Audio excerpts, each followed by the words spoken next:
Good morning class. आप लोग को आज ग्लैंड चैप्टर पढ़ाना है। ग्लैंड, ग्रंथि। ग्लैंड को हिंदी में कहते हैं ग्रंथि।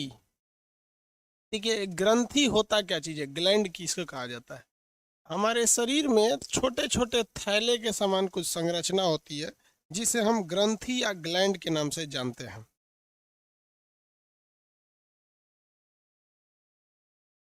किसी को दिक्कत?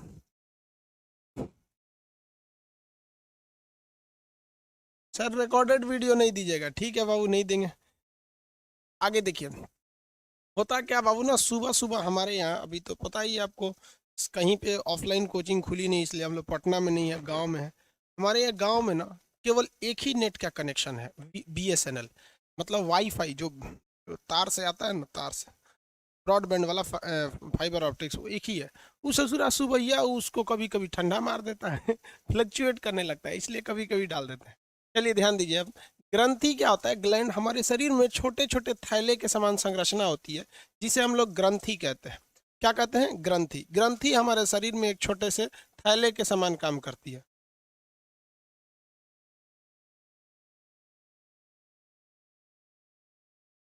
अब ये थैली दो टाइप की होती है सब।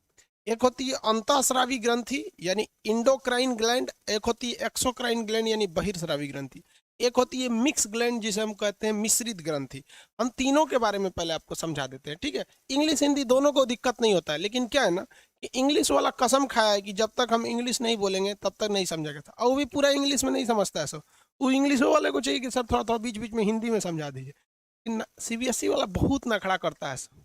ये कैसा होता है? थैला होता है। CBSE वाला चम्मच से खाना खाता है यहाँ देखिए, एक होता है बहिर्स्रावी ग्रंथि। बहिर्स्रावी ग्रंथि, बहिर्स्रावी ग्रंथि। एक होती है अंतःस्रावी ग्रंथि, अंतःस्रावी ग्रंथि। तीसरी होती है मिश्रित ग्रंथि, जो मिक्स रहता है उसे कहते हैं मिश्रित, मिश्रा नहीं, मिश्रित ग्रंथि। इसको इंग्लिश में क्या कहेंगे? Exocrine gland, exocrine. हाँ, उत्सर्जन तंत्र हो गया है और सेंस ऑर्गन भी हो गया ना। देखिए,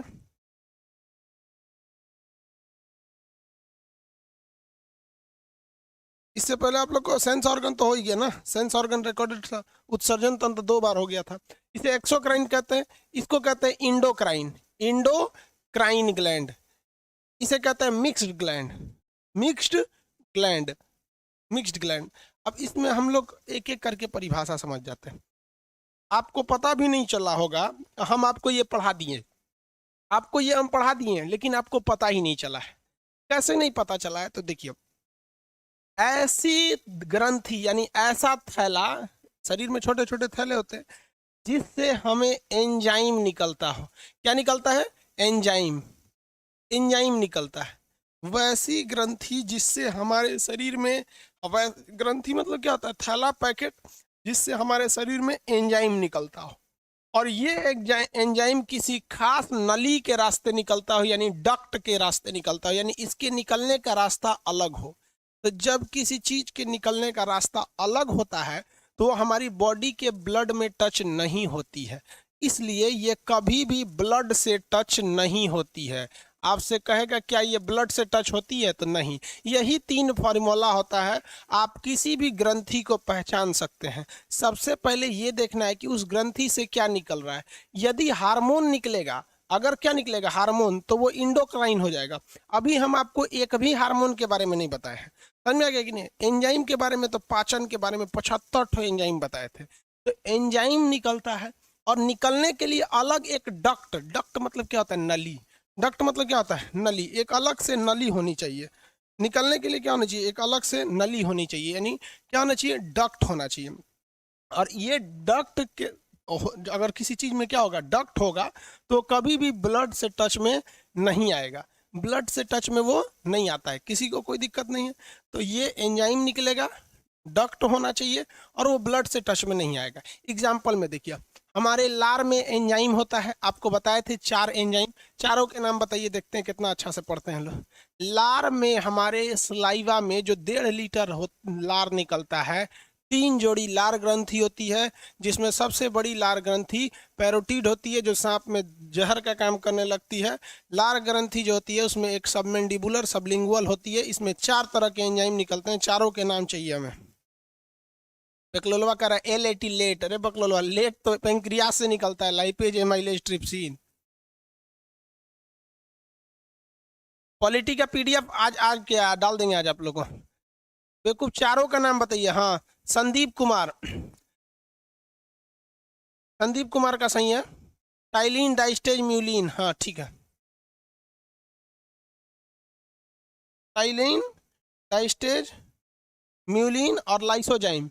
लाइसोजाइम भी तो था, कीटाणुओं को मारा था। ये देखिए, ये क्या चीज था भैया? एंजाइम था। इस एंजाइम को निकलने के लिए अलग से डक्ट, छोटी छोटी नली आई थी, सब नस टाइप की छोटी छोटी, तो डक्ट भी था। क्या ये एंजाइम ब्लड से टच में हुआ? नहीं हुआ। ब्लड से टच नहीं होना चाहिए, तो ही वो कहलाएगा एक्सोक्राइन ग्लैंड, बहिर्स्रावी ग्रंथि। वो ब्लड से टच हो जाएगा तो एक्सोक्राइन नहीं होगा, क्योंकि ब्लड बॉडी के अंदर होता है। अब ब्लड से टकराने का मतलब अंदर गया यहाँ पे, तो वो एक्सोक्राइन ग्लैंड हो गया। किसी को कोई दिक्कत नहीं, तो कहेगा लार ग्रंथि कैसी है? तो बहिर्स्रावी है। बहिर्स्रावी का 3 पहचान। पहला पहचान देखिए, एक्चुअली तो पहचान यही 2 ठो है। एक्चुअली पहचान यही 2 ठो है कि उसमें एंजाइम निकलना चाहिए, ब्लड से टच नहीं होना चाहिए। ब्लड से टच क्यों नहीं होगा? जब तक उसका अपना अलग रास्ता नहीं होगा तब तक वो ब्लड से टच नहीं होगा। तो इनके पास अपना डक्ट होता है। अब कई लड़कों के दिमाग में ये आता है नाम देखकर कि बहिर्स्रावी का मतलब इससे बनने वाला एंजाइम शरीर के बाहर आ जाएगा। भाई 2 ही एंजाइम, 2 ही 3 एंजाइम जो होते हैं जो शरीर के बाहर आते हैं, एक लार ग्रंथि, एक आंसू, एक पसीना, यही तो बाहर आते हैं। सेंस ऑर्गन में आंसू और पसीना बता दिए आपको। तो देखिए तो जरा इसमें बहिर्स्रावी ग्रंथि का एग्जाम्पल देखते हैं हम लोग। आंसू, कई ठो लड़का का भी नाम रहता है आंसू। आंसू हो गया। पसीना, लड़की का भी नाम होता है आंसू। पसीना, किसी का नाम पसीना होता है? नहीं होता है। उसके बाद क्या होता है? पाचन ग्रंथि। पाचन ग्रंथि, पाचन एंजाइम, पाचन एंजाइम में सब आ जाते हैं सब। इसी में आता है आपका लार, इसी में आता है आपका जितने एंजाइम पेट में बने थे सब। पेप्सिन भी तो एंजाइम था, वो भी ब्लड से टच में नहीं हुआ। जब उल्टी करते हैं तो हाइड्रोक्लोरिक एसिड भी तो एंजाइम हुआ। आपका रेनिन भी हुआ, ट्रिप्सिन भी हुआ, एमाइलेज हुआ, डाइस्टेज हुआ। जितना पेट में निकला था वो कोई भी ब्लड से टच नहीं था। इसलिए बाबू याद रखिए, बहिर्स्रावी का मतलब ये हरगिज नहीं होता है कि वो शरीर के बाहर रहेगा, वो शरीर के अंदर ही रहता है। बाहरवा कहीं ग्रंथि लटकल रहेगा, वो शरीर के अंदर रहता है। बहिर्स्रावी ग्रंथि शरीर के अंदर रहता है, लेकिन ब्लड से टच में नहीं रहता है। इसका मेन काम होता है खाना को पचाना, यानी पाचन ग्रंथि का काम करता है। अगर आप ऊपर से लेकर नीचे तक देखेंगे सब पचाता है, लेकिन आंसू को बस छोड़ दीजिए तो आंसू पाचन के काम में नहीं आता है। बाकी आंसू पसीना कहाँ आता है? पाचन के काम में तो नहीं आता है। लेकिन पाचन ग्रंथि जितनी भी होती है सारा का सारा बहिर्स्रावी ग्रंथि है। आपको बहिर्स्रावी ग्रंथि में प्रॉब्लम नहीं होना चाहिए अगर आप पाचन नाम का चैप्टर अच्छे से पढ़े हैं तब। और पसीना और आंसू ये हम आपको ग्रंथि में पढ़ा दिए हैं। मतलब अभी ग्रंथि में, मतलब आंसू ग्रंथि कहाँ से निकलती है भैया? यहाँ लेक्राइमल, यहाँ आंसू के लिए यहाँ पे एक लेक्राइमल ग्रंथि होती है। आंसू के लिए कौन सी होती है? लेक्राइमल ग्रंथि होती है एक ठो। आंसू के लिए कौन सी ग्रंथि होती है? लेक्राइमल। हो गया। सेबेकस ग्रंथि होती है, कान में क्या करती है? खोटी उटी बना देती है। मोमिवियन ग्रंथि। समझ में आ रहा है कि नहीं आ रहा आप लोग को? किसी को कोई दिक्कत है? आगे बढ़े। बहिर्स्रावी ग्रंथि कंप्लीट। किसी को कोई दिक्कत है तो बोलिए। बहिर्स्रावी ग्रंथि में आंसू बनाने वाली ग्रंथि बहिर्स्रावी ग्रंथि में आएगी। लार बनाने वाली ग्रंथि बहिर्स्रावी ग्रंथि में आएगी। अभी इतना किसी को दिक्कत है तो बोलिए, आगे बढ़े।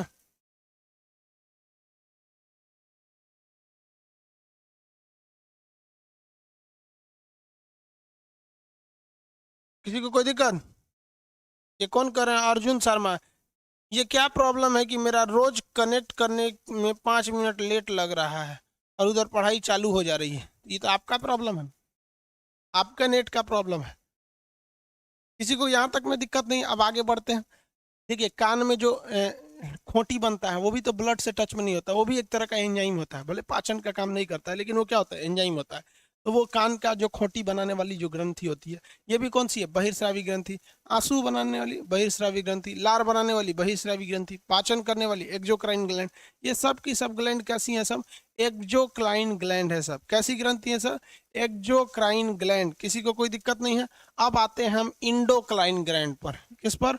इंडोक्राइन ग्लैंड पर। जब आपको एक्सोक्राइन पता है तो इंडोक्राइन तो बता ही सकते हैं।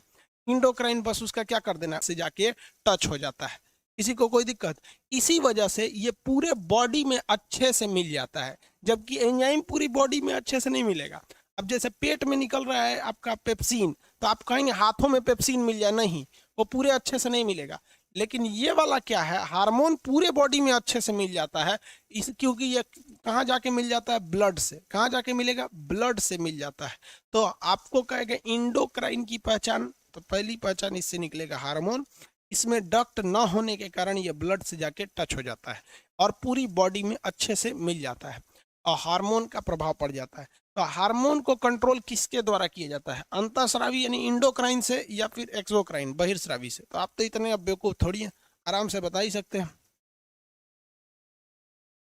सूरज कुमार, वीडियो चल ही नहीं रहा है। कितना बड़का घोंचू है ले रहे तुम लोग को। 20 बार बोलेंगे नहीं चलता है तो एग्जिट हो जाओ लोग, फिर आ जाओ, सही हो जाएगा। देखो तो अब घोंचू घोंचू हो गया।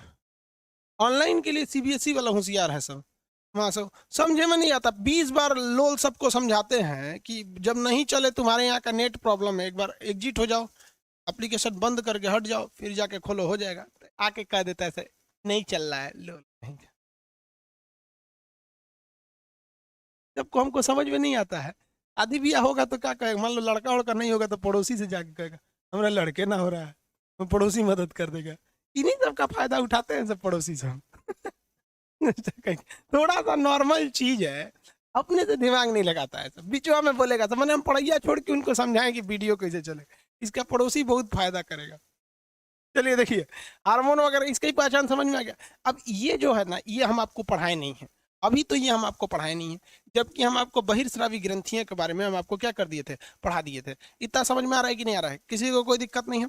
अब हम आपको अंतःस्रावी ग्रंथियां आराम से समझाते हैं, पूरी बॉडी में कहाँ कहाँ होती हैं।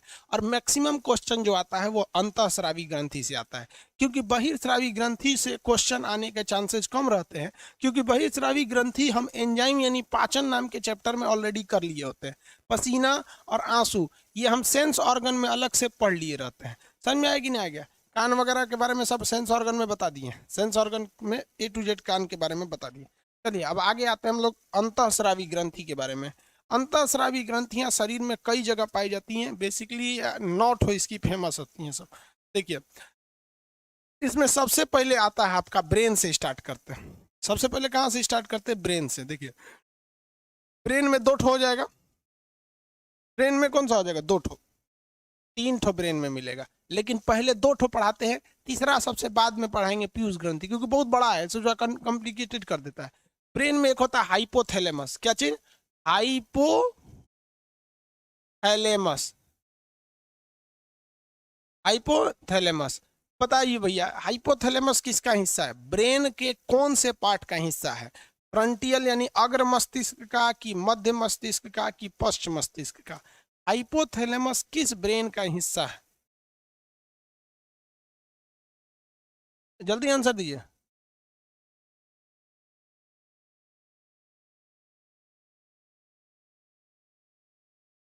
हाँ बाबू, फ्रंटियल मस्तिष्क का, फ्रंट का भी हिस्सा है, फ्रंट का। चलिए देखिए ध्यान, फ्रंट का हिस्सा है।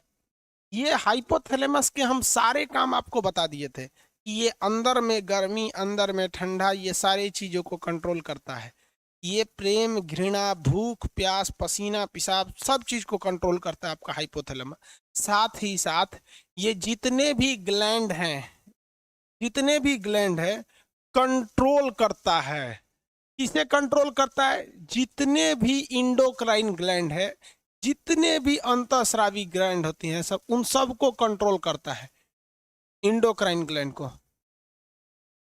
अब आप बताइए तो, प्रेम वगैरह करिएगा, जहां प्यार मोहब्बत के चक्कर में पड़ेंगे तो ये क्या हो जाता है? प्रेम प्यार मोहब्बत के चक्कर में हाइपोथैलेमस डिस्टर्ब हो जाता है, और ये डिस्टर्ब हुआ तो पूरे ब्रेन को तो डिस्टर्ब करता ही करता है। और ये ससुरा अकेले कंट्रोल कर रहा था पूरी बॉडी के ग्लैंड को, सबको छोड़ देगा। देख ना भूख लगेगा, प्यास लगेगा, कुछ नहीं लगने लगता यहाँ पे। हाइपोथैलेमस पहला कि जितनी भी अंतःस्रावी ग्रंथियां हैं उन सबको कंट्रोल करता है आपका हाइपोथैलेमस। जबकि आप पढ़े होंगे कि मास्टर ग्लैंड किसको कहते हैं, पीयूष ग्रंथि को। पिट्यूटरी ग्लैंड को मास्टर ग्लैंड कहते हैं क्योंकि ये पूरी ग्लैंड को कंट्रोल करता है। ये मास्टर ग्लैंड है और ग्रैंड फादर है, दादा है, दादा कौन, हाइपोथैलेमस। सारी ग्रंथियों का ही ससुरा दादा है अकेले। पूरी बॉडी के जितने भी इंडोक्राइन ग्लैंड है, जितने हार्मोन वगैरह है, सबको यही कंट्रोल कर देता है। इसके बाद आता है पीयूष ग्रंथि, पिट्यूटरी ग्लैंड, उसको अलग बताएंगे लास्ट में, वरना अभी बताएंगे तो घचपचा जाएंगे, इसलिए हम 2 नंबर छोड़ देते हैं। इसके लिए पीयूष ग्रंथि के लिए, इसको पिट्यूटरी ग्लैंड कहते हैं। अभी हम इसको जब ग्रंथि ये अंतःस्रावी के सबसे लास्ट में हम उसको आपको बता देंगे, किसी को कोई दिक्कत नहीं है। आगे बढ़े तो ये पूरे बॉडी के अन्य ग्रंथियों को कंट्रोल कर देता है। आगे बढ़ जाए, देखिए इसके बाद आता है आपका पीनियल ग्रंथि, पीनियल, पीनियल ग्रंथि। पीनियल ग्रंथि जो होता है ये भी ब्रेन में ही पाया जाता है। पीनियल ग्रंथि भी कहाँ पाया जाता है, ब्रेन में पाया जाता है। इससे निकलता है मेलाटोनिन। क्या निकलता है, मेलाटोनिन। ये पीनियल ग्रंथि नींद लाने में मदद करता है। पीनियल ग्रंथि क्या लाने में मदद करता है, नींद लाता है, नींद। जिसका पीनियल ग्रंथि ज्यादा एक्टिव रहता है उसको नींद ज्यादा आता है, और पीनियल ग्रंथि एक्टिव नहीं रहेगा तो नींद बहुत धीरे धीरे आता है।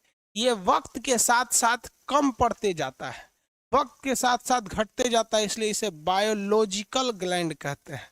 बायोलॉजिकल ग्लैंड के नाम से जाना जाता है। आप जब छोटे रहेंगे, पैदा लड़का होता है तो उसमें पीनियल ग्लैंड बहुत तगड़ा काम करता है, इसलिए छोटका लड़का को तगड़ा नींद आता है, धड़ाधड़। जैसे जैसे नाम जवान होता है नींद कम आते रहता है, और जैसे जैसे बुढ़वा हो जाएगा तो अपने गांव में बाबा दादा को देखिएगा, 11 बजे रात में सोएंगे लोग और 4 बजे भोरे में उठ के पतों को जगा देंगे, अब बबनी चाय बना दियो। समझ में आ गया कि नहीं आ गया, क्योंकि ये पीनियल ग्रंथि बुढ़ऊ में काम नहीं करता है। हम लोग बहुत कम सोते हैं लोग, क्योंकि अब हम लोग का उम्र हो गया है, अब हम लोग बुढ़ापा की श्रेणी में चले गए, तो अभी हम लोग का पीनियल ग्रंथि उतना काम नहीं करता है।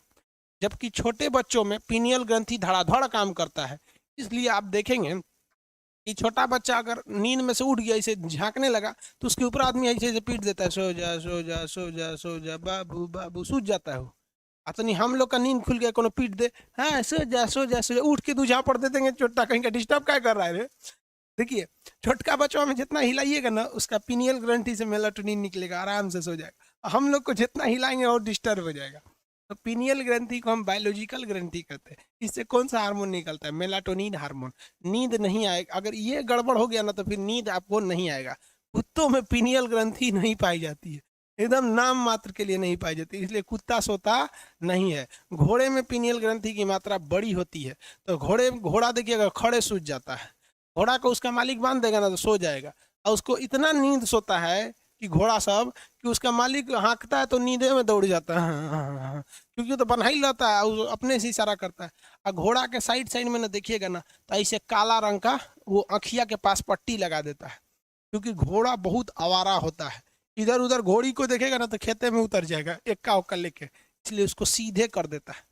समझ में आ गया कि नहीं आ गया। तो आप लोग भी इधर उधर चक्कर पकड़ मत देखिएगा ना, तो दिक्कत हो जाएगा आप लोग को। 3 ग्रंथि हो गई, पीयूष ग्रंथि के बारे में तो अलग से बताएंगे।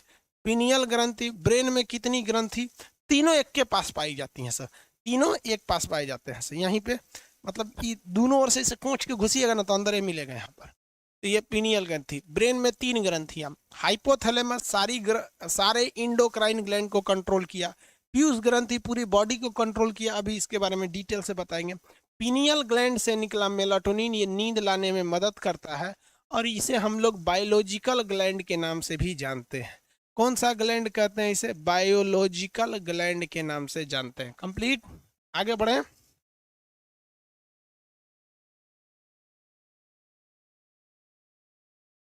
अरे कौन कर रहा है, कृष्णा सिंह है सर, दिसंबर में शादी है सर, करे बकलोल कहीं का।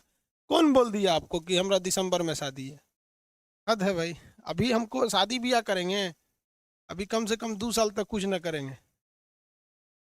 समझ में आ गया कि नहीं? शादी करने का मतलब क्या है? जानते हैं, दुनिया का सबसे खतरनाक ब्रेक है डिस्क ब्रेक, धाए दे मारेगा आदमी वहीं रुक जाता है। समझा गया कि नहीं? शादी ब्याह के बाद इंसान आगे नहीं बढ़ सकता है, वो अपने में अझुरा के रख देगी एकदम। उसको हमेशा एगो नेल पॉलिश चाहिए, एक दू गो झमेला मेहरारू सबके साथ, एगो ओकरा नेल पॉलिश ले आके दीजिए, फिर कलर पसंद नहीं आया तो फेरवाइए 2000 लाइए, ओकर बाद वो लगा ली है। और गलती से मान लीजिए हमरा मान के चलिए हमरा बियाह हो गया, मेहरारू हमारी पत्नी हमारी कन्या अगर मान लीजिए ये लगा लिए नेल पॉलिश, और हम क्लास के जल्दी में था, अरे बाप रे बाप ऑनलाइन क्लास लेना चल गया, और गलती से उस पर ध्यान नहीं गया, तब देखो भड़केगी कैसे, नाश्ता ले आकर पटक दे, हाँ खा लीजिए, हमरा ख्याल लेना रहता है कौन चीज लगाए, एक से तो अच्छा पहिल के था। समझा क्या कि नहीं है क्या? हंस पाएंगे?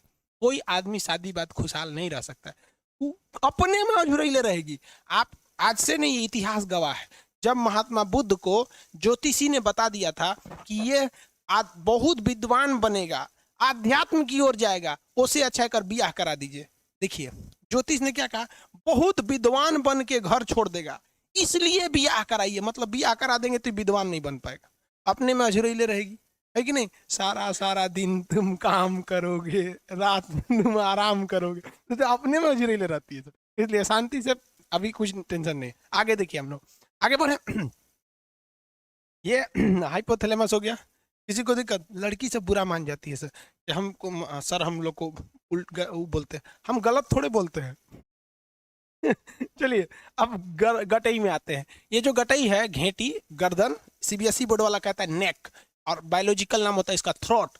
तो गले में दो तरह का ग्लैंड पाया जाता है, एक ग्लैंड आगे की ओर होता है और एक उसी के पिछवा सट्टल रहता है, एक आगे की ओर होता है, एक पिछवा सट्टल रहता है। जैसे हम कैसे समझाएं आपको, कोई बैग है, हाँ यहाँ देखिए बैग है ये, जैसे हमको ये गर्दन में एक होता है आपकी ग्रंथि जिसका नाम होता है आपका थायराइड ग्रंथि, कौन सी? थायराइड ग्लैंड, इंग्लिश हिंदी दोनों में थायराइड, हिंदी में उसे आउटू कहते हैं, आउटू अभी बताएंगे, थायराइड ग्लैंड। और थायराइड ग्लैंड के पिछवा चिपकल रहता है पाराथायराइड, जहां थायराइड रहेगा उसी के पीछे चिपकल रहता है पाराथायराइड, यानी अगर यहाँ से नोचिएगा तो मिलेगा थायराइड, और उसी के पीछे चिपका रहता है पाराथायराइड। समझ में आ गया कि नहीं? जैसे आप हमको थायराइड मान लीजिए, तो ये बैग देखिए, ये बैग मेरे पीछे ऐसे चिपक गया है, तो ये बैग क्या हो जाएगा? पाराथायराइड।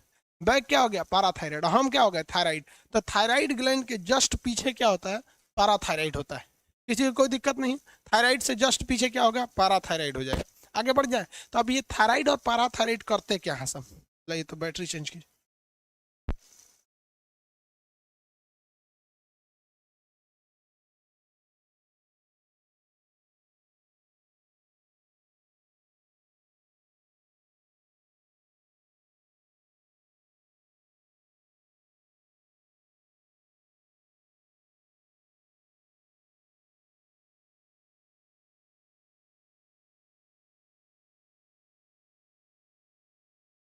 सूद के देखता है ऐसे, कहता है कैमरे टेढ़ा है। चलिए देखिए, थायराइड और पैराथायराइड ये दोनों गर्दन में पाए जाते हैं, आगे की ओर थायराइड मिलेगा, पीछे की ओर पैराथायराइड मिलेगा। अमूमन देखा जाता है कि जो इंडोक्राइन ग्लैंड होती है वो साइज में बहुत ही छोटी होती है, क्योंकि उससे हार्मोन निकलना होता है, और हार्मोन बहुत कम मात्रा की जरूरत होती है, एक बूंद हार्मोन पूरे शरीर में मिला देंगे तो बहुत हो जाएगा। तो ये जो होती है ना इंडोक्राइन ग्लैंड बहुत छोटी होती है, लेकिन इंडोक्राइन में सबसे बड़ी जो साइज में हो जाती है, इंडोक्राइन ग्लैंड में सबसे बड़ा साइज जो होता है वो थायराइड का होता है। किसका होता है? बहुत थायराइड का होता है। थायराइड ग्लैंड जो होता है ना, ये थायराइड ग्लैंड, ये थायराइड, इसे हिंदी में कहते हैं आउटू। देखो सीबीएसई वाला, हम हिंदी तो लिखबे नहीं करते हैं, सब इंग्लिश से लिखे हैं, इसको हम लोग इंग्लिश नहीं कहते हैं, इसे हम लोग कहते हैं हिंग्लिश। हिंग्लिश समझते हैं? हिंग्लिश। हम आपको ना हिंदी पढ़ाते हैं ना इंग्लिश पढ़ाते हैं, दोनों को मिला के हिंग्लिश पढ़ाते हैं, हिंग्लिश। तो ये हिंग्लिश है पीनियल ग्रंथि, इसे हम आउटू कहते हैं। इससे निकलता है थायरॉक्सिन, मेन समझिए यहाँ पर, मेन यही होता है थायरॉक्सिन। यहाँ पे इससे क्या निकलता है? थायरॉक्सिन, और भी हार्मोन निकलते हैं, इंपॉर्टेंट नहीं रहते हैं सर।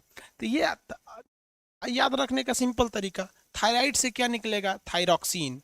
थायराइड से क्या निकलता है? थायरॉक्सिन। तो इससे निकलता है थायरॉक्सिन, थायरॉक्सिन, थायरॉक्सिन निकलता है। और ये थायरॉक्सिन जो होता है ना, ये ससुरा बहुत खतरनाक होता है। ये बीपी को घटा देता है, ब्लड प्रेशर को कम कर देता है। याद रखिएगा, बीपी को क्या कर देता है, कम कर देता है। थायरॉक्सिन ब्लड प्रेशर को कम कर देता है यहाँ पर, इस वजह से हमें गुस्सा नहीं आता है। अब यहाँ देखिए, लड़कों में यानी मेल में ये थायराइड ग्रंथि बाहर आ जाती है, जिस वजह से उनका आवाज भोंपू की तरह हो जाता है, फटा बांस की तरह। लेकिन लड़कियों में ये वहीं की वहीं रह जाती है, इसलिए लड़कियों की आवाज बहुत मीठी रहती है। समझ में आ गया कि नहीं आ गया? बहुत मीठी रहती है लड़कियों की आवाज। ये कौन कहता है? जिसका ब्याह नहीं हो गया है या जिसका ब्याह हुए 1-2 साल हो गया, बस उन्हीं लोगों का कहना है कि उनकी आवाज मीठी होती है। हम कई शादीशुदा लोगों से मिल के पूछे हैं और उनको हम बताए हैं कि महिलाओं में थायराइड ग्रंथि कम छोटी होती है, जिस वजह से उनकी आवाज़ मीठी होती है। शादीशुदा वाला आदमी हमसे झगड़ा कर लेता है, तो ढेर पता है मीठी आवाज़ होती है। अब वो सब बोलते हैं ऐसा, हम नहीं बोलते हैं ऐसा। हम तो आपको बोल ही रहे हैं कि आवाज़ मीठी होती है और उनका बीपी कम होता है, इसलिए महिलाओं को गुस्सा नहीं आता है। आप देखिएगा एकदम शांति से बैठल रहती हैं, दो बात बोल दीजिए, अरे पकड़ लिया, मार मार, बीपी कम रहा, हमको बोल रहे हैं क्या? ओ माय गॉड, उस सबको गुस्सा जल्दी नहीं आता है। समझ में आ गया? तो ये बीपी को क्या कर देता है, कंट्रोल कर देता है। दूसरा, थायरॉक्सिन, थायराइड की एक और खराबी क्या होती है, ये शरीर को चकरा देता है, एकदम भयानक मोटा कर देता है। तो थायराइड ग्रंथि के शिकार होने पे महिलाएं ज्यादा हो जाती हैं थायराइड का शिकार, पुरुष बहुत कम होते हैं, क्योंकि पुरुष का थायराइड ग्रंथि ना फैल के ढचक पचक जाता है, अच्छा से काम नहीं करता है, जबकि महिलाओं में एकदम सेफ रहता है। इसलिए कुछ कुछ महिलाओं को देखिएगा ना, अजबे ट्रैक्टर की तरह मोटा जाती है, इनसे लगता है इसे चलो जेसीबी आ रही है यहाँ पे, उस पे से पहन लेती है पीला सूट। तो मोट लड़की जब पीला सूट पहन लेती है ना, तो लगता है जैसे जेसीबी मशीन है वहाँ पे, ऐसे चलेगी एकदम भयानक। किसकी वजह से? थायराइड की वजह से। ये महिलाओं में एक बहुत बड़ी समस्या है थायराइड। जो महिलाओं को थायराइड की समस्या, वो शुरुआत में ही अगर इलाज करा लेंगी तो सही हो जाएगा। इससे 2 समस्या आती है, एक प्रेगनेंसी में दिक्कत आने लगती है, थायराइड अगर रहेगा तो प्रेगनेंसी बहुत कम चांसेज होता है होने का। दूसरा, एक तो शरीर हो जाता है अजीब बेडॉल टाइप का हो जाता है यहाँ पर। अगर देखिएगा, 2 थायराइड वाली को अगर आप गाड़ी में बैठाएंगे स्कॉर्पियो में ना, जब निकलेंगी सब उसमें से तो ऐसे गाड़ी हिल जाएगी, अरे बाप रे बाप, समझिए साकर तोड़ देगी सब। तो ये बीमारी होती है थायराइड ग्रंथि, बहुत खतरनाक बीमारी होता है। तो ये थायराइड, ये किस में होता है? महिलाओं में, जबकि पुरुष में ये बहुत कम देखने को मिलता है। इसलिए पुरुष का बीपी हमेशा बढ़ले रहता है। तनी को कह दे, तनी घसकिए ना, एक झापड़ दे देगा उसको। और ये सब चीज तो पटना में बहुत ज्यादा होता है। पटना में स्टूडेंट सब ना अपने आप को पता नहीं क्या समझता है, छोटे छोटे बात पे झगड़ा कर लेगा। तो पूरा टेम्पू में बैठने के लिए झगड़ा करेगा। अरे बेवकूफ, टेम्पू में कोई बैठेगा ना, कह देगा तनी घसको ना, तनी ज्यादा घसक देगा तो पुरुष है, थायराइड है, थायरॉक्सिन कम है उसमें, बीपी बढ़ गया, एक झापड़ दे देगा। फोन करे, रे सुरेंद्र, अब्दुल, जल्दी आओ जल्दी आओ, मार एक मार। अब मार के लसार के सड़क पे रोला है, क्या बाप रे बाप। बाहर का आदमी देखेगा तो उसको लगेगा बिहार में यही सब होता है। ये बहुत खराब होता है वहां पे, पता नहीं क्या समझते अपने आप को लोग। अरे तुम्हें अपनी इज्जत से इतनी परवाह है ना, तो पढ़ाई लिखाई करो और खुद का 4 व्हीलर लो, एकदम बढ़िया लो, एकदम मर्सिडीज लो, चलो, क्या जरूरत है टेम्पू में चढ़ने का? तो कल कोई ढकेलेगा, कोई और ढकेलेगा, तुमसे ताकतवर आएगा उठा के फेंक देगा टेम्पू से, चल जाओ बाहर में। ये बड़ी खराब होता है और ये युवा लोगों को समझ में नहीं आता है कि वो अपने वजह से पूरे एक समाज को बर्बाद कर रहे हैं। अगर आप बिहार से बाहर की ओर देखिएगा ना, तो बाहर के लोगों को लगता है यहाँ बहुत ज्यादा मारधार होता है, हालांकि बाहर में भी मारधार होता है। ऐसा नहीं है कि दिल्ली में क्राइम नहीं होता है। अगर बिहार में ज्यादा क्राइम होता है तो क्राइम में नंबर 1 बिहार हो जाता है, लेकिन बिहार नंबर 1 नहीं है। रीजन क्या है कि बाहर में लोग क्राइम करने का एक क्राइटेरिया है कि इतने लेवल के ऊपर ही क्राइम करेंगे। यहाँ तो सोच रहा कौनो क्राइम करने लगता है यहाँ पे कुछ भी यहाँ पे। तो इसलिए अपने बीपी को कंट्रोल करिए, ज्यादा लड़ाई झगड़ा में नहीं पड़िए, इससे कुछ नहीं होता है, खास करके स्टूडेंट लाइफ में। आप मेरी बात को मानिए, अगर आप एक बार झगड़ा करिएगा ना, तो अगले 10 दिन तक आप पढ़ाई अच्छे से नहीं कर पाएंगे, मेंटली प्रेशर रहेगा, कहेगा कि रुक नौकरी हो जाएगा ना तोरा हम बताएंगे, भैया तोरा कबो नौकरी ना होगा। चलिए आगे देखते हैं। ये हो गया आपका थायराइड। क्या हो गया? थायराइड ग्रंथि। किसी को कोई दिक्कत है थायराइड में?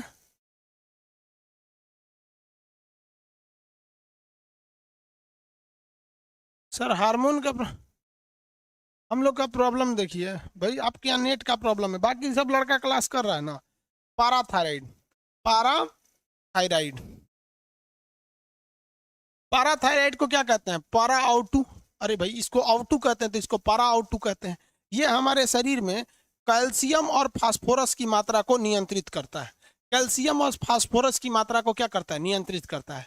हमारे जितने भी ग्लैंड हैं वो पीयूष ग्रंथि के आदेश का पालन करते हैं, लेकिन ये एक ऐसा हार्मोन है जो पीयूष ग्रंथि का पालन नहीं करता है। तो क्वेश्चन आता है वह कौन सा ऐसा ग्लैंड है जो पिट्यूटरी ग्लैंड यानी पीयूष ग्रंथि के नियंत्रण से बाहर रहती है, पीयूष ग्रंथि के नियंत्रण से बाहर रहती है। तो पीयूष ग्रंथि के नियंत्रण से बाहर रहने वाली ग्रंथि जो है वो पाराथायराइड है। पाराथायराइड यानी पाराओटू, ये पीयूष ग्रंथि की बात को नहीं मानती है। थायराइड ग्रंथि में जब आयोडीन की कमी हो जाती है तो एक बीमारी हो जाती है। सीबीएसई वाला उसे अलग करता है, हिंदी मीडियम वाला अलग करता है। तो जब ये गला फूल जाता है ना तो सीबीएसई वाला उसे कहता है ग्वाइटर हो गया है। क्या हो गया, ग्वाइटर हो गया है। और हिंदी मीडियम वाला कहता है कुछ चीज़ों को घेंगा हो गया है, ऐसे घेंगा। वो किसके वजह से होता है, आयोडीन की कमी से होता है। आयोडीन की कमी से कौन सी बीमारी हो जाती है, घेंघा नामक बीमारी हो जाती है। आयोडीन की कमी से घेंघा नामक बीमारी हो जाती है। ये घेंघा में कौन सी ग्लैंड प्रभावित होती है, तो थायराइड ग्रंथि प्रभावित होती है। घेंघा नामक बीमारी में थायराइड ग्रंथि प्रभावित हो जाती है। आगे बढ़ जाए, घेंघा नामक बीमारी में थायराइड ग्रंथि प्रभावित हो जाती है। हो गया। गलसूहा, गलसूहा नहीं पढ़ाए हैं बेवकूफ कहीं क्या। पाचन जब पढ़ा रहे थे गलसूहा में तो पढ़ाए थे नहीं, आप पैरोटिड ग्रंथि फूल जाती है तो गलसूहा हो जाता है। आगे बढ़ जाते हैं। 4 ग्रंथि हो गई सब, गर्दन तक यहाँ तक हो गए सर। ब्रेन में 3 याद रखिएगा। हाइपोथैलेमस पूरे अंतःस्रावी को कंट्रोल करता है। पीयूष ग्रंथि बॉडी को कंट्रोल करता है। पीनियल ग्रंथि नींद लाता है। पीयूष के बारे में अभी डिटेल नहीं बताएं, आगे बताएंगे। थायराइड बीपी कंट्रोल करता है, थायरॉक्सिन इससे निकलता है। बीपी को कंट्रोल करता है और इससे क्या निकलता है, थायरॉक्सिन निकलता है। समझ में आ गया कि नहीं आ गया। बीपी कंट्रोल करेगा और इससे क्या निकलता है, थायरॉक्सिन निकलता है इससे। यहाँ से आगे बढ़े। पैराथायराइड क्या करता है, इसके कंट्रोल में पैराथायराइड जो होता है, पैराथायराइड ब्रेन के कंट्रोल में नहीं रहता है। ब्रेन के कंट्रोल से ये क्या रहता है, बाहर रहता है। आगे बढ़ जाए। अब आते हैं सीने के पास, छाती में। ये देखिए यहाँ पे एक छाती में ग्लैंड है, इसे हम लोग कहते हैं thymus gland. Thymus gland, thymus. आपको पता है थाइमस ग्लैंड कहाँ पाई जाती है, सीने में पाया जाता है। सीना को, छाती को बायोलॉजिकल नेम क्या होता है, बायोलॉजिकल नेम वक्ष होता है। क्या होता है, वक्ष या थोरेसिक, थोरेसिक, थोरेसिक या वक्ष। थोरेसिक होता है या वक्ष होता है। सीना को हम लोग चेस्ट इंग्लिश में बोलते हैं, छाती हिंदी में बोलते हैं, सीना उर्दू में कहते हैं, बट बायोलॉजी में इसे वक्ष कहते हैं। क्या कहते हैं, वक्ष। इंग्लिश में क्या कहते हैं, थोरेसिक। क्या कहेंगे, थोरेसिक। तो ये यहाँ पाया जाता है थोरेसिक ग्लैंड, सीने में। स्टर्नम नाम की जो हड्डी होती है ना उसके जस्ट नीचे, कंकाल तंत्र में तो पढ़ा दिए, स्टर्नम नामक हड्डी के जस्ट नीचे पाया जाता है। ये प्रोटीन बनाता है। क्या करता है, प्रोटीन बनाता है। हो गया। ये क्या करेगा भैया, प्रोटीन बनाएगा। क्या करेगा, प्रोटीन बनाएगा। देखिए ध्यान से, तो ये क्या करता है भैया, प्रोटीन बनाता है। अब आपको पता है कि ये प्रोटीन जो होता है वो शरीर की वृद्धि में मदद करता है, इसलिए प्रोटीन की ज़्यादा जरूरत छोटे बच्चों को होती है, क्योंकि छोटे बच्चों का शरीर अभी धीरे धीरे क्या हो रहा होता है, बढ़ रहा होता है। धीरे धीरे छोटे बच्चों का शरीर बढ़ रहा होता है, जिस वजह से उनको प्रोटीन की ज़्यादा मात्रा की जरूरत है। इसलिए भगवान ने ध्यान रखा और क्या बना दिया, पीनिया, ये आपका थाइमस ग्रंथि बना दिया।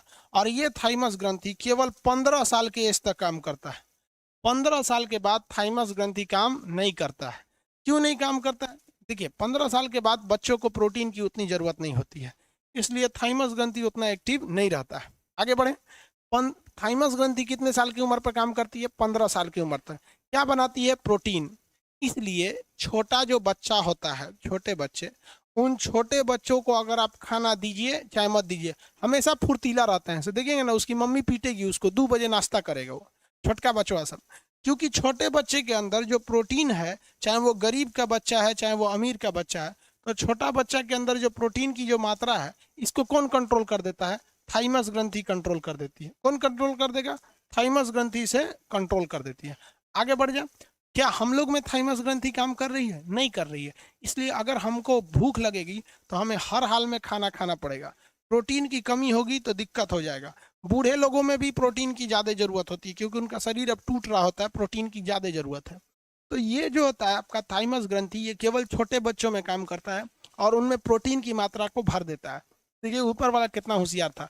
बच्चा गरीब का भी देखिएगा एकदम टनाटन रहता है, गरीब का भी बच्चा देखिएगा जल्दी बीमार उमार नहीं पड़ता है। ये क्या करता है, प्रोटीन ग्रंथि, प्रोटीन वगैरह को बना देता है। कहाँ पाया जाता है, वक्ष यानी छाती में पाया जाता है, वक्ष यानी छाती में पाया जाता है। आगे बढ़े, किसी को कोई दिक्कत नहीं है? सर घेंगा ठीक कैसे होता है? टाइफाइड बेवकूफ कहीं का, टाइफाइड आंत से होता है, टाइफाइड घेंगा ठीक नहीं हो पाता है। आगे बढ़े,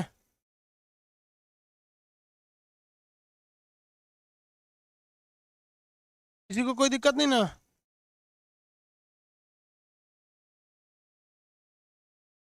पूरी ये सारी की सारी ग्रंथियां कैसी हैं, अंतःस्रावी ग्रंथि हैं। ये ब्लड से टच में रहती हैं। किससे टच में रहती हैं, ब्लड से टच। अब अगला देखते हैं, अगली ग्रंथि यहाँ किडनी के ऊपर पाई जाती है। देखिए किडनी के ऊपर के भाग, किडनी को हिंदी में क्या कहते हैं, वृक्क। पढ़ा दिए हैं, किडनी को हिंदी में क्या कहते हैं, वृक्क। और इसके ऊपरी भाग को कहते हैं अधिवृक्क। क्या कहेंगे, अधिवृक्क। किडनी के ऊपरी भाग को क्या कहेंगे, अधिवृक्क। तो ये किडनी है, इसका ऊपरी भाग ये हो गया अधिवृक्क, ये हो गया अधिवृक्क। किसी को कोई दिक्कत नहीं है? वृक्क के ऊपरी भाग को क्या कहेंगे, अधिवृक्क कहते हैं, अधिवृक्क। इसको कहते हैं इंग्लिश में एड्रीनल, एड्रीनल ग्लैंड। किडनी के ऊपर स्थित एक ग्लैंड होता है जिसे हम अधिवृक्क, इंग्लिश में कहते हैं एड्रीनल ग्लैंड। इस एड्रीनल ग्लैंड से निकलता है एक हार्मोन, जिस हार्मोन का नाम है एड्रीनलिन। याद करने का सिंपल तरीका है, एड्रीनल ग्लैंड से निकलेगा, नाम हो जाएगा एड्रीनलिन। क्या नाम हो जाएगा, एड्रीनलिन। क्या नाम होगा, एड्रीनलिन। ये एड्रीनलिन ठीक इसका उल्टा होता है, ये ससुरा बीपी को बढ़ा देता है। बीपी को क्या कर देता है, बढ़ा देता है, भयंकर बढ़ा देता है बीपी को। और इससे वजह से हमें गुस्सा बहुत तेज आता है। और जिसके शरीर से एड्रेनलिन निकला उसके शरीर में गुस्सा बहुत भयानक आएगा, गुस्सा से कांपेगा और एक फाइट इतना भयानक मारेगा ना कि दिन में तारा दिखा देगा आपको एकदम। इसलिए इसे क्या कहते हैं, लड़ो उड़ो, यानी लड़ो उड़ो, एकदम भयानक मार मारता है सभी सब, जिसमें एड्रेनलिन निकल जाता है। इसलिए देखिएगा, आप नॉर्मल किसी को मारिएगा ना, इसे नॉर्मल मारिएगा तो उसको उतना चोट नहीं लगेगा। जब गुस्सा आ जाएगा, गुस्सा में जब मारिएगा तो बहुत भयानक मारिएगा। समझ में आएगा कि नहीं आएगा? क्यों, एड्रेनलिन निकलता है, उससे क्या निकलता है, एड्रेनलिन। इसलिए हमारे शरीर में लड़ो और उड़ो, यानी fight and flight, fight and flight, flight मतलब उड़ जाना, जहाज से उड़ जाना, मतलब उड़ उड़ के मारना। लड़ो उड़ो हार्मोन किसे कहते हैं, एड्रीनलिन को। लड़ो उड़ो हार्मोन एड्रीनलिन को, बीपी बढ़ाएगा एड्रीनलिन को। लेकिन ये जब चाहिएगा तब नहीं निकलेगा, अभी हम कहेंगे अभी मार धार हो जाएगा, इमरजेंसी।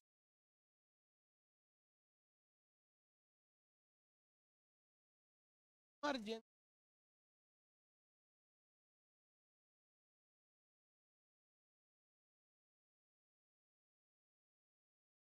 अनय यादव का हाइट बढ़ने का क्या कारण, प्रोटीन की कमी है तो हाइट बढ़ेगा। हो गया बाबू, अब उतने में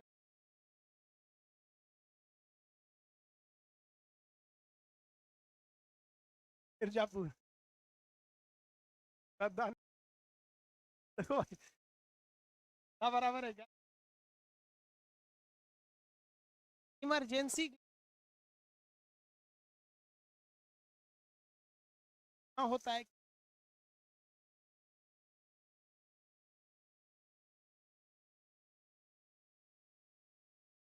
आ जाता है, लड़ो उड़ो यानी फाइट हार।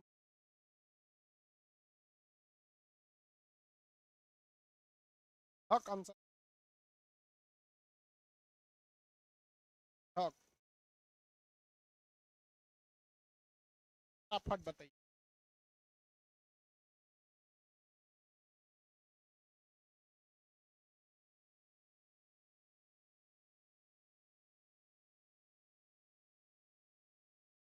वाइटर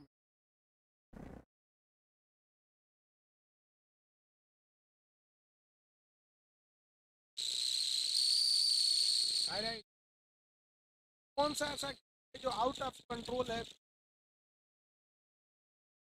यानी बाहर नियंत्रण से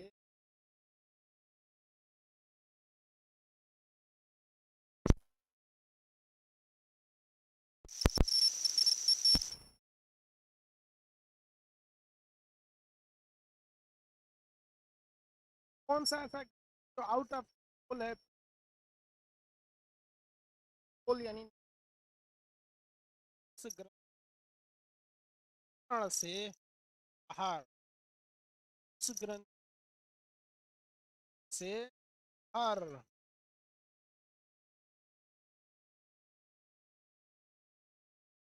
बायोलॉजिकल ग्रंथि, बायोलॉजिकल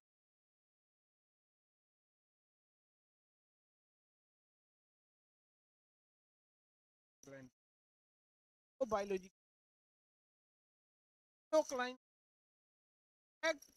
ग्रंथि सारे के सारे ग्रंथि रखने, उस ग्रंथि को भी अपने कंट्रोल में रख।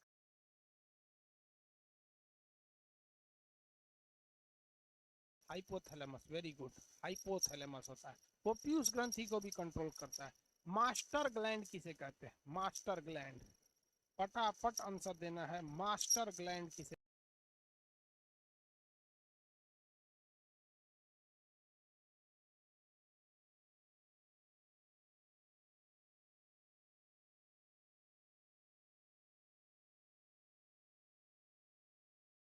कौन सा, कौन सा जो 15 साल की उम्र तक बनाती है? कौन सी ऐसी ग्लैंड है जो 15 साल की उम्र तक प्रोटीन बनाती है? 15 साल के एज तक में प्रोटीन बनाती है। कौन सी ऐसी ग्लैंड है जो 15 साल के एज तक? Very good, thymus. Thymus gland कहाँ पाई जाती है? बक यहाँ पे एलडीसी का क्वेश्चन था, वक्ष गुहा में पाए जाने वाला ग्रंथि कौन सा है? वक्ष गुहा का मतलब समझते हैं? वक्ष मतलब छाती, गुहा मतलब खाली जगह। छतिया में खाली जगह तबे तो ससिया लेके अंदर ले जाते हैं ना, खाली नहीं रहता है यहाँ पे तो अंदर कहाँ से जाते? Height, height and, height and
okay बाबू।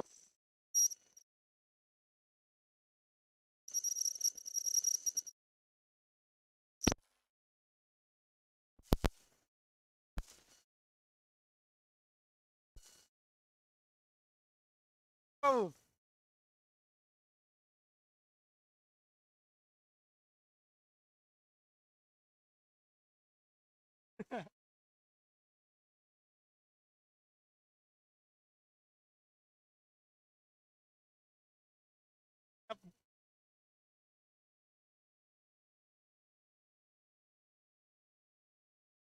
कल आप कितना खुशी होगा आप लोग को,